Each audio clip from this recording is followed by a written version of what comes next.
හැමෝටම කටක් තියෙනවා නම් අතෙන් නම් කටට ගන්නේ මං කියන්නේ. අතක් තියෙන උඩ ඈතට නෙමෙයි ඉතින්.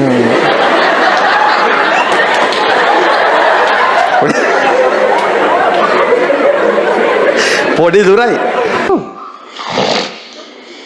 ඉන්න. ලොකුද ඉතින්? ඔය වැඩේ ඈ. පුළුවන් නම් විතරයි ඇතුළට යන්නේ තරුෂ. ඒක නර්ස්ලා දෙන්නේ උඹ වඩාගෙන යයි නැත්තම් එතකොට මොන ටෝක් දුන්නත් වැඩන්නේ මම තරුෂ කමන්නේ ඈ යකෝ ඒ මොකොත් බැරුව කෙලවර පත්තු කරගත් එකක් අද පිරපින පිරිමිකම සමහර අයගේ යෝනි මාර්ගය ඉඩ මදි නම් මොකද කරන්නේ? තව යෝනි මාර්ගයක් ගන්න. ඒ යෝනි මාර්ගයේ ළඟ ඉන්න දෙතුන් දෙනෙකුට ගහලා නර්ස් කෙනෙක් ඇඳපල්ලේ වැටිලා දැන් වෙන්න ඕන උන. දැන් මේ පන්ති නම් ඉන්නවද මේ ඇත්තටම දුම්බට බොනේ උන් ඉන්නවද? ඉන්නවද?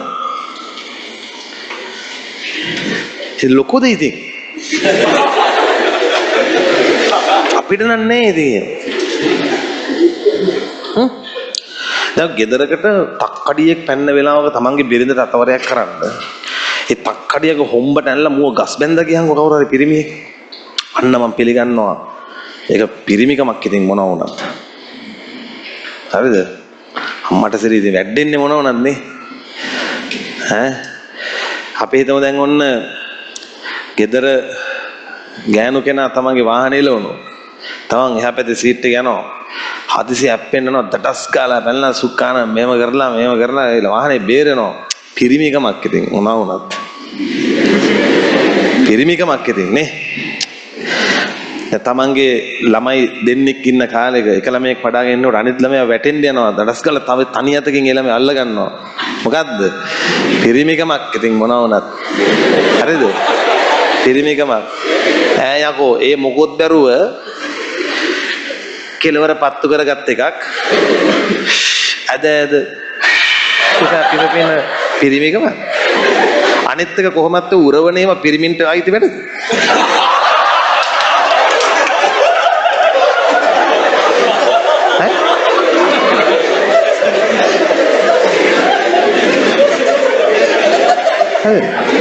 ඒ හින්දා නතර කරපල්ලා කවුරු හරි කරනවා.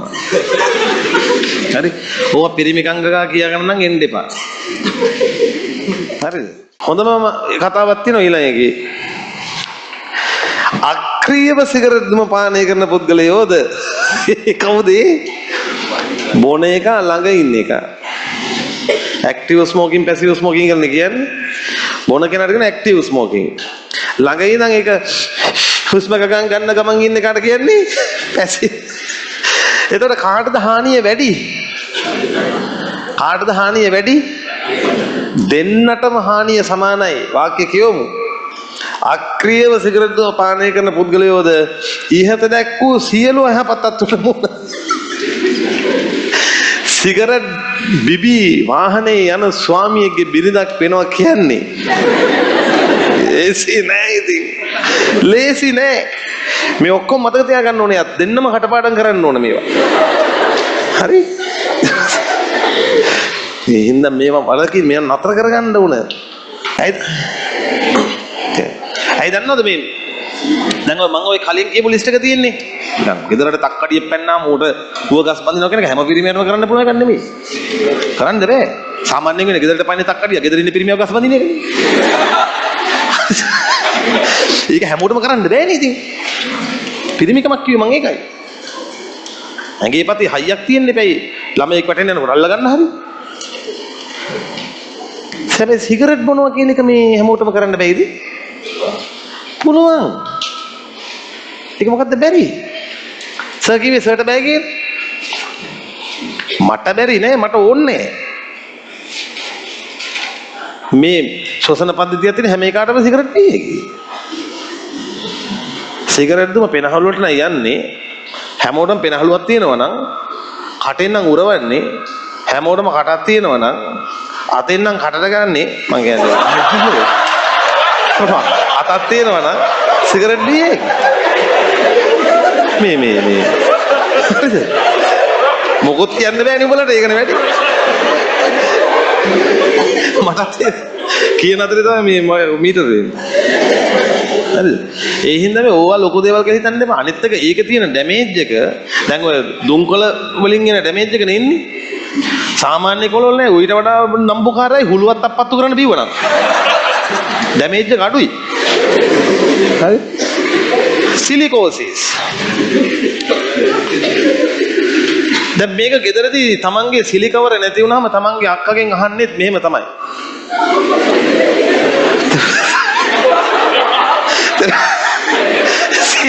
සිලිකෝසිස්. එතකොට සිලිකා අඩංගු සංයෝග. දෙවෙනි අවධිය ලහිරුවා බිහිවීම නෑ මොකද්ද? ලදරුවා බිහිවීම. මෙහිදී දැඩි සංකෝචන නොනවත්වා සිදුවන අතර ඒතර සෑහෙන සංකෝචන කොටක් තියෙනවා. ඔය වෙලේ දොස්තරලත් කියනවා පුෂ් කියන. මෙහෙම නෙමෙයි පුෂ්. මේ ඒ වෙලාවට ස්ට්‍රේන් කරන තටමනවා සමහර අම්මලාට මල පහත් පිට වෙයි. එතකොට අර ලේ කලලාවාරික තරලය ඒ ගොඩට තමයි අර ළමයා වැටෙන්නේ. ඉතින් වෛද්‍යවරයා අල්ලගන්න ඕන. කෙලින්ම එළියට විදිනවා සුස් ගාලා. ඒක මාර මේක කුඩ ඈතට නෙමෙයි ඉතින්.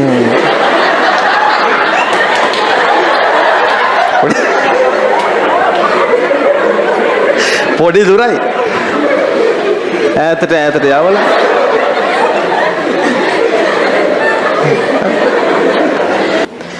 ඔන්න ළමයා බිහි වුණා. අම්මෝ නිකන් හිතන්නකෝ දැන්. හරි. දැන් නිකන් දාඩිය දාලා ළඟ ඉන්න දෙතුන් දෙනෙකුට ගහලා නර්ස් කෙනෙක් ඇඳපල්ලේ වැටිලා දැන් වෙන්න ඕන දේවල් වෙලා කාන්තාවේ ඉන්නව ඇඳ උඩ. සමහර අයගේ යෝනි මාර්ගය ඉඩ මදි නම් මොකද කරන්නේ? තව යෝනි මාර්ගයක් ගන්න. ඒ යෝනි මාර්ගයේ ඉඩ මදි නම් මයම්මල කියන්න බලන්න මොකද කරන්නේ? කපනවා මේක කෙලිම ඒ වෙලේ යොදන ෂණික කැපුම්. කතුරෙන් කෙලින්ම කපනවා චිරිස් ගාලා දෙපාරක් විතර. මම වැඩිපුර කියලා බෑ මන් දවසක් ඕක කියන්නේ කී නුවර පන්ති දික් ගාලා වැඩන එක. ඒක කියලා මං කිව්වා අයියෝ මේ ගෑනු ළමයි නම් මේ නේ මන් දන්නේ නැහැ මේවා කියනකොට hina හොඳට hina වෙවි හිටු පෙරිමි ළමෙක් අවිනාඩියෙන් ඌ දික් ගාලා වැඩන. ඌ හොඳට hina වෙවි තිබි. දෙන්නයි. දැන් ප්‍රසූත වෙලත් නැහැ එහෙම උච්ච ගෑණියෙකුත් නැහැ කවුරුත් නැහැ. කියලා විතරයි.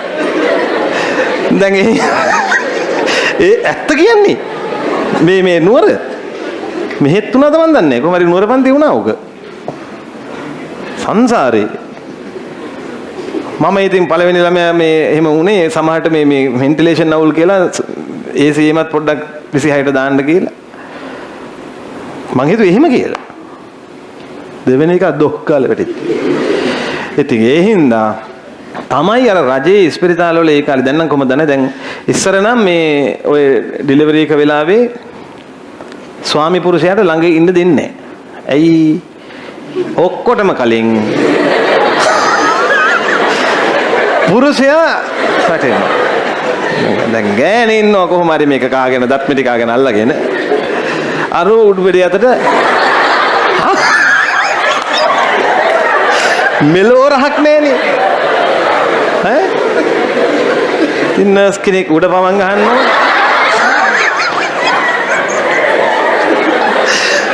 මේ අන්නේ වගේ ප්‍රායෝගික ගැටලු හින්දා පිරිමියට ඉන්න දෙන්නේ නැහැ. දැන් ඔය මේ ඉන්න දෙනවා හරි මොකක් හරි තියෙනවද කොහමද ප්‍රයිවට් එක නම් යන්න පුළුවන්. හරි? ඒක අහලා තමයි කරන්නේ. ඊළඟට තම පිරිමිය කෑ ගහනවා. ඒ කියන්නේ දැන් ගෑනුවා කියන ඌ කෑ ගහනවා. ප්‍රසූත වෙන්නේ නෝනට වේදනාවයි හඬයි නිකුත් වෙන්නේ මිනිහාගේ. වීඩියෝ එක මෙතන ඔඩියෝ එක එතන.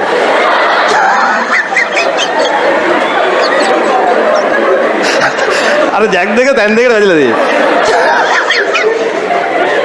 ඔඩියෝ ජැක් එක වෙනම වීඩියෝ එක වෙනම. අද ඒක තේරුම් ගන්න. ඊළඟ දැන් ඔන්න මේ ළමයා බිහි වුණා. දැන් තියෙන්නේ මොකක් කරන එකද? ඔය කිරි එකක් බොන එක. ළමයාට කිරි වෙනම හම් වෙනවා. දොස්තර වෙනම ටී එකක් ගහනවා. මිනිහත් කල්පනා කරනවා අනේ අම්මේ මදයි මේ හැම දෙයකටම මූල මමනේ.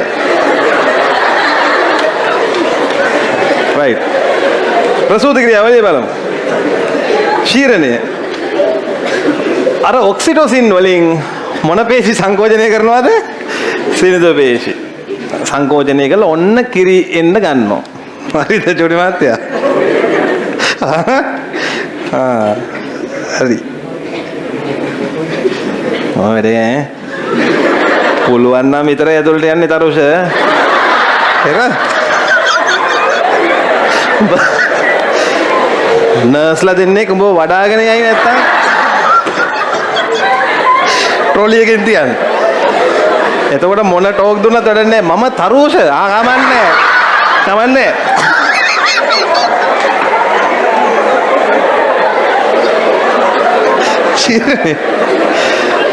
උපදින් පසු මුල් ළමා කාලයේදී පෝෂණය සඳහා ශීර්ණය වැදගත් වේ. ස්තන ග්‍රන්ථි මගින් මව්කිරි ස්‍රාවයෙන් නිදහස් කිරීම ශීර්ණය ලෙස හැඳින්විය හැකියි. ඔන්න දාගන්න තරු 3ක් දෙවෙනි ඩොට් එකට.